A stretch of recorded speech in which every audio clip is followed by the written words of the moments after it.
خالد بن ولید اپنی زندگی میں اتنی جنگیں کی ہیں، کوئی جنگ میں شکست نہیں ہوئی.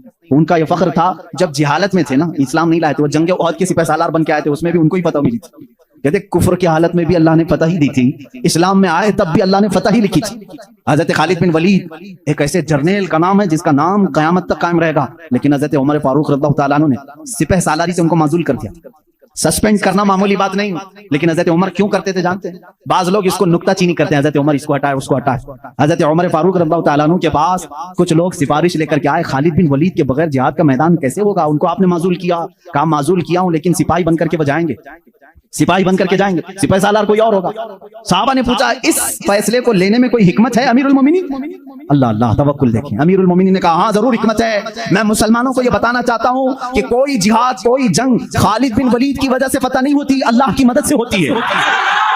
سارے لوگ یہ ڈیپینڈ ہو کر کے نہ بیٹھ جائیں کہ اسی کی وجہ سے ہوتی ہے. میں اس اصول کو توڑنا چاہتا ہوں، فتح جو ملتی ہے وہ اللہ کی طرف سے ہوتی ہے. یہ یقین دینا تھا، بس اس لیے میں نے معزول کیا.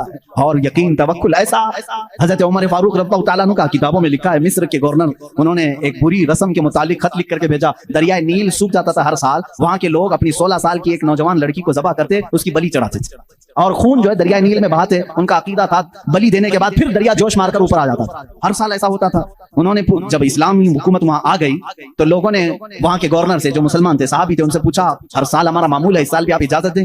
جلوس نکالیں گے، ایک لڑکی کو ذبح کریں گے، اس کا خون ڈالیں گے. انہوں نے کہا میں تو یہ کام نہیں کروں گا، اور اگر ایسا ہے تو دیکھا جائے گا. وہ خاموش رہے. دریائے نیل حقیقت میں سوکھ گیا، پانی نیچے چلا گیا. لڑکی کی بلی نہیں دی. تو یاد رکھنا شیطان اس طرح کی حرکتیں تمہیں کر کے دکھایا گیا تاکہ تمہارا عقیدہ خراب ہو جائے. اس گورنر نے حضرت عمر کے پاس خط لکھا کہ اس کا کیا کروں، یہ کیسے حل نکالوں. حضرت عمر فاروق رضی اللہ تعالیٰ عنہ نے جواب میں 2 خط بھیجے، ایک گورنر کے نام اور ایک دریائے نیل کے نام. دریائے نیل دریا ہے، جب دریا بھی خط پڑتا ہے، دریا بھی بات چیت کرتا ہے. ہاں رسول کے غلاموں کے ساتھ ہر چیز بات چیت کرتی ہے، ہر چیز بات چیت کرتی ہے. حضرت عمر نے ایک خط گورنر کے نام پر لکھا، تم فکر مت کرو، تم اپنے کام پر باقی رہو، رسول اللہ کی شریعت کا نفاذ قائم رہے. اور رہی بات دریا جو سوکھتا ہے، میں اس کو لیٹر لکھ رہا ہوں. اس کو خط لکھا کیا بسم اللہ الرحمن الرحیم اے نیل. یہ خط عمر ابن خطاب رسول اللہ کے خلیفہ کی طرف سے دریائے نیل کے لیے. میں کہتا ہوں اے نیل، اگر تو اپنی مرضی سے بہتا ہے تو ہمیں تیرے پانی کی ضرورت نہیں، اور اگر تو اللہ کے حکم سے بہتا ہے تو عمر ابن خطاب رسول کی خلافت کو جو قائم کیا ہے حکم دیتا ہے کہ اللہ کے حکم سے جاری ہو جا. اتنا لکھا اور کہا یہ دریائے نیل کو دینا اور یہ مصر کے گورنر کو دینا.